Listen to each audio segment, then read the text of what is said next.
Welcome back.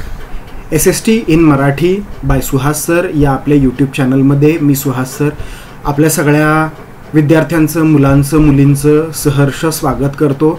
आजपासून आपण सुरू करणार आहोत पॉलिटिकल सायन्स म्हणजे राज्यशास्त्र. आपण आहोत page number 69, lesson number 1, working of the constitution. आणि आजपासून आपण या पॉलिटिकल सायन्सला सुरुवात करणार आहोत. चला आपण अगदी साध्या सोप्या आणि मराठी भाषेमध्ये हे सगळं शिकणार आहोत, कारण की माझा हा आग्रह आहे की तुम्ही सगळ्यांनी साध्या आणि सोप्या, तुम्हाला कन्सेप्च्युअल नॉलेज देणं, तुमच्या कन्सेप्ट क्लिअर करणं हा माझा प्रयत्न आहे, हा माझा आग्रह आहे. आणि तुम्हाला हे सगळं कसं वाटतंय, तुम्हाला हे टीचिंग कसं वाटतंय हे तुम्ही मला खाली कमेंटमध्ये सांगायचं आहे. हा लेसन स्टार्ट करायच्या आधी आपण एक व्हिडिओ बनवलेला आहे. तो व्हिडिओ आहे की what is mean by political science.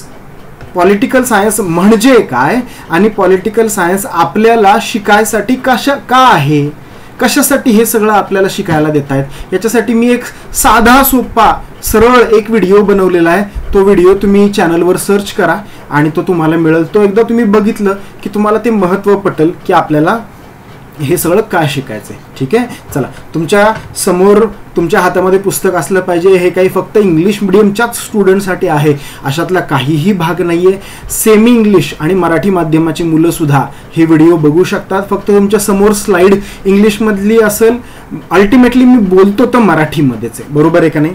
चला I am on page number 69. आपण सुरू करूयात. इकडं बघा समोर स्क्रीनवर, म्हणजे तुम्ही स्क्रीनवरच बघताय खरं. एक मिनिट, इथं असं का झालं.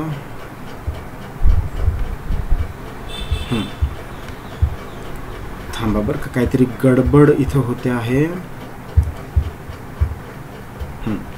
ठीक आहे,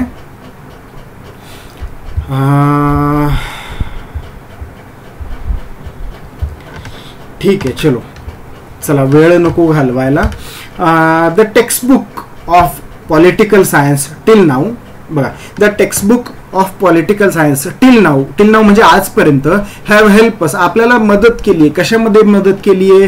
to take an overview of local government. Overview म्हणजे आपण वरवरची माहिती घेतो का नाही, एक बेसिक त्या गोष्टीची ABCD आपण शिकतो. त्याच्याबद्दल आपण त्यांनी आपल्याला आता मदत केली लोकल गव्हर्नमेंट. बरं, आता लोकल गव्हर्नमेंट म्हणजे काय? आपण याच्या आधी काय शिकलो? सिव्हिक्समध्ये शिकलो, पॉलिटिकल सायन्समध्ये आता आपण शिकलेलो आहे. लोकल गव्हर्नमेंट म्हणजे काय? ग्रामपंचायत, पंचायत समिती, विधानसभा, विधान परिषद, लोकसभा, राज्यसभा, ZP जिल्हा परिषद, ह्या सगळ्या विषयी आपण याच्या आधी माहिती घेतलेली आहे. ठीक आहे, ओव्हरव्ह्यू घेतलेला आहे. आपण काही फार डीपमध्ये स्टडी केलेला नाहीये, फार डीपमध्ये स्टडी करायची आपल्याला गरज पण नाहीये. जर गरज पडली तर त्यावेळी आपण बघू. ठीक आहे, the values and the philosophy of the Indian constitution. Indian constitution जे आहे, भारताचं जे संविधान आहे, त्याची मूल्य काय काय आहेत, ते सगळं कशासाठी आहे, आणि फिलॉसॉफी, त्याच्या मागचं तत्वज्ञान काय, हे आपण याच्या आधी बघितलेलं आहे. Also the governing structure created by the constitution. एक स्ट्रक्चर आहे. स्ट्रक्चर म्हणजे काय असतं? प्राईम मिनिस्टर असतो, मंत्री असतात, चीफ मिनिस्टर असतो, वेगवेगळ्या खात्याचे मंत्री असतात, त्याच्यानंतर ॲडमिनिस्ट्रेशन असतं, त्याच्यामध्ये आयुक्त असतात, जिल्हाधिकारी असतात, कलेक्टर असतात, पोलीस डिपार्टमेंट असतं. आपण हे सगळं बघितलेलं आहे. आर्मी असती, नेव्ही, एअरफोर्स, हे सगळं आपण बघितलेलं आहे. ठीक आहे, and India's place in international relations, की हे जे जग आहे हे. बरं चला, तुमच्यासाठी एक प्रश्न, ह्या जगामध्ये टोटल किती देश आहेत सांगा बरं. चला आता हा व्हिडिओ पॉज करा आणि हा व्हिडिओ पॉज करून मला सांगा की या जगामध्ये टोटल किती देश आहेत. आणि त्या देशांमध्ये, एक मिनिट रे, या जगामध्ये किती देश आहेत हे मला तुम्ही सांगायचं आहे. आणि या सगळ्या देशांसोबत भारताचं रिलेशन कसं आहे.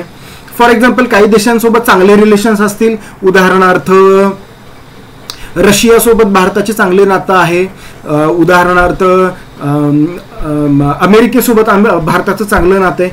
काही काही देश असे ज्यांच्यासोबत आपलं सोसो नातं आहे. For example China. काही काही देश असे आहेत ज्यांच्यासोबत आपलं खराब नातं आहे, बरोबर आहे का.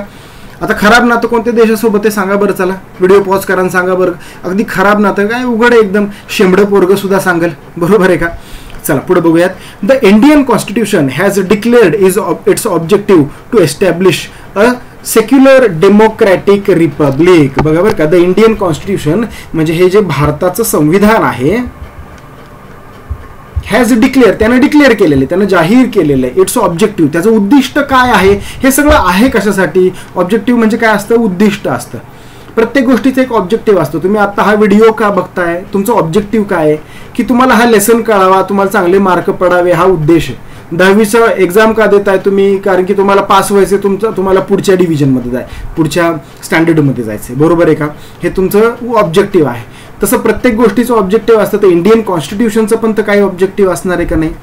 तर त्याचं ऑब्जेक्टिव्ह काय बघा, टू एस्टॅब्लिश म्हणजे स्थापन करायचे. काय स्थापन करायचं, अ सेक्युलर. सेक्युलर म्हणजे धर्मनिरपेक्ष, म्हणजे कुठलाही धर्म इथं ऑफिशियल धर्म नाही, कुठलाही धर्म मोठा आणि दुसरा धर्म छोटा असं नाही. 80 करोड हिंदू असतील तरी त्यांना तीच वागणूक आहे जी काही लाख पारशी किंवा ख्रिश्चन किंवा शीख आहे त्यांना आहे. याला म्हणतात सेक्युलरिझम, धर्मनिरपेक्ष. डेमोक्रॅटिक, डेमोक्रॅटिक म्हणजे काय, डेमोक्रॅटिक म्हणजे लोकशाही, लोकांनी लोकांसाठी चालवलेलं राज्य, त्याला म्हणतात डेमोक्रॅटिक. आहे का आपल्या देशामध्ये, आहे ना. आणि रिपब्लिक, रिपब्लिकचा मराठीमध्ये अर्थ होतो प्रजासत्ताक. हा शब्द प्रजासत्ताक हा एक शब्द 2 मराठी शब्दांपासून तयार झालेला आहे. त्यामध्ये पहिलं आहे प्रजा. प्रजा म्हणजे काय, लोक, तुम्ही आणि आम्ही. सत्ताक, सत्ता म्हणजे काय, पॉवर. मग इथं पॉवर कुणाची आहे, इथं पॉवर प्रजेची आहे. कशी बरं, आपण वोट देतो ना, बरोबर आहे का नाही. आपण ज्यांना वोट देतो तेच निवडून येतात ना. ज्यांना लोक वोट देत नाहीत ते निवडून येत नाहीत, ते घरी बसतात. म्हणजे पॉवर कुणाची आहे, लोकांची पॉवर आहे ना. प्रजासत्ताक, प्रजासत्ताक या शब्दाचा अर्थ तुम्हाला कळाला का, खूप सोपं आहे. ठीक आहे, पुढे बघा. Also it has made extremely important provisions to ensure that the citizens get justice and their freedom is protected. आणि सगळ्यात मोठं हे जे ऑब्जेक्टिव्ह आहे, त्याचं ऑब्जेक्टिव्ह कॉन्स्टिट्यूशनचं असं आहे की सिटीजन म्हणजे नागरिक, म्हणजे तुम्ही आणि आम्ही, गेट जस्टिस, न्याय मिळाला पाहिजे. समजा माझ्या घरामध्ये चोरी झाली, समजा माझ्या घरामध्ये 5 लाख रुपये चोरट्यांनी पळवून नेले, समजा माझी गाडी चोरीला गेली किंवा माझा मोबाईल चोरीला गेला किंवा समजा कुणीतरी येऊन माझं काहीतरी नुकसान केलं, तर मग मी काय करायचं, मी पोलीस स्टेशनला जाणार, मी त्याच्या विरुद्ध केस करणार आणि मला न्याय मिळाला पाहिजे, मला न्याय मिळाला पाहिजे, बरोबर आहे का. हे कॉन्स्टिट्यूशनचं ध्येय आहे. तुम्ही विचार करा ना, भारतामध्ये आणि पाकिस्तानमध्ये किंवा भारतामध्ये अफगाणिस्तानमध्ये किंवा भारतामध्ये आणि तालिबानमध्ये काय फरक आहे रे. तिथं न्याय मिळत नाही आणि आपल्या इथं न्याय मिळतो. हा याच्यामधला बेसिक फरक आहे. And their freedom is protected. Freedom आहे ना, मला जॉब करू वाटलं तर मी जॉब करू शकतो, मला जर उद्या दुकान टाकावं असं वाटलं तर मी दुकान टाकू शकतो, मला यूट्यूब चॅनल चालू करावं असं वाटलं, मी जॉब सोडून यूट्यूब चॅनल चालू केला.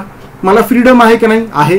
मी बंगला विकत घेऊ शकतो, मला जर हवं तर मी फ्लॅट विकत घेऊ शकतो, बरोबर आहे का. मला फ्रीडम आहे, बरोबर आहे का. मला वाटलं तर मी दिल्लीला फिरायला जाऊ शकतो, मला वाटलं तर मी अंदमानला फिरायला जाऊ शकतो, मला फ्रीडम आहे, बरोबर आहे का. जर मला वाटलं तर मी पश्चिम बंगाल किंवा ओडिसामध्ये फ्लॅट खरेदी करू शकतो, जमीन खरेदी करू शकतो.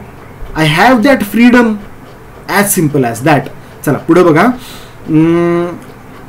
The Indian Constitution is seen as the means through which a progressive, developed society based on social justice and equality will be established. एक चांगला समाज, जो समाज कशावर आहे, प्रोग्रेसिव्ह, सोशल जस्टिस, म्हणजे या समाजामध्ये न्याय असला पाहिजे. मी घरातनं बाहेर पडल्यावर मला या गोष्टीची गॅरंटी असली पाहिजे की अरे मी व्यवस्थित घरी येणार आहे परत, बरोबर आहे का. माझ्यासोबत जर काही चुकीचं झालं, माझ्यासोबत जर काही वाईट झालं तर मी त्याची दाद मागू शकतो आणि त्याच्याबद्दल मला न्याय मिळेल, बरोबर आहे का. मला सन्मानाची वागणूक मिळेल, हे मला माहिती असलं पाहिजे. अशाच समाजामध्ये आपण राहू ना. नाही तर अशाच जर एखादा समाज आहे की ज्या समाजामध्ये समजा तुमच्यावर अन्याय अत्याचार झाला आणि तुम्हाला काहीच न्याय मिळणार नाहीये, अशा समाजामध्ये तुम्ही तरी राहाल का, नाही राहू शकत कोणी. As simple as that. पुढचा पॅराग्राफ आपल्याला बघायचा आहे. बघा समोर दिसतोय का तुम्हाला. The constitution came into force on 26 Jan 1950. माहिती आहे आपल्याला काय झालं. 26 जानेवारी 1950ला भारत हा प्रजासत्ताक देश झाला, बरोबर आहे का. कॉन्स्टिट्यूशन वाईज किंवा कॉन्स्टिट्यूशनच्या नुसार चालायला लागला. चला पटकन तुम्ही मला सांगायचं, कमेंट्समध्ये व्हिडिओ पॉज करा आणि मला कमेंटमध्ये सांगा की या देशाचं कॉन्स्टिट्यूशन कुणी बनवलं, त्या कॉन्स्टिट्यूशनचे त्या कमिटीचे अध्यक्ष कोण होते, सांगा चला पटकन मला. पुढे बघूयात चला. अँड सिन्स देन तेव्हापासून government has been working in accordance with the principles of the constitution. आणि 26 जानेवारी 1950 पासून कॉन्स्टिट्यूशनमध्ये जे जे सांगितले ते त्या पद्धतीनं गव्हर्नमेंट चालायला लागलं आणि त्या पद्धतीनं देश आपला चालायला लागला. ठीक आहे. इन दिस चॅप्टर म्हणजे ह्या धड्यामध्ये, या लेसनमध्ये we will take a brief overview. आपण शांत, निवांत आणि डिटेलमध्ये शिकणार आहोत. काय शिकणार आहोत? Of the wide ranging nature of Indian democracy. भारताची जी लोकशाही आहे, डेमोक्रेसी म्हणजे लोकशाही, ह्याच्याबद्दल आपण डिटेलमध्ये निवांत शिकणार आहोत. Important changes that have taken place in its political process. काही काही चेंज केले, बरोबर आहे का. बदल करावे लागतात ना. जसं आपल्याला जसा समाज पुढे जातो, जसं टेक्नॉलॉजी येत जाते, जसं आपण प्रगती करत जातो, तसे आपल्याला बदल करावे लागतात. तसे कायद्यामध्ये पण आपण बदल केले, बरोबर आहे का. आणि and steps that have been taken to establish social justice and equality. ह्या समाजामध्ये न्याय आणि इक्वॅलिटी म्हणजे काय? समानता ह्या समाजामध्ये प्रस्थापित करण्यासाठी काय काय करावं लागलं हे आपण याच्यामध्ये बघणार आहोत. पुढे बघा.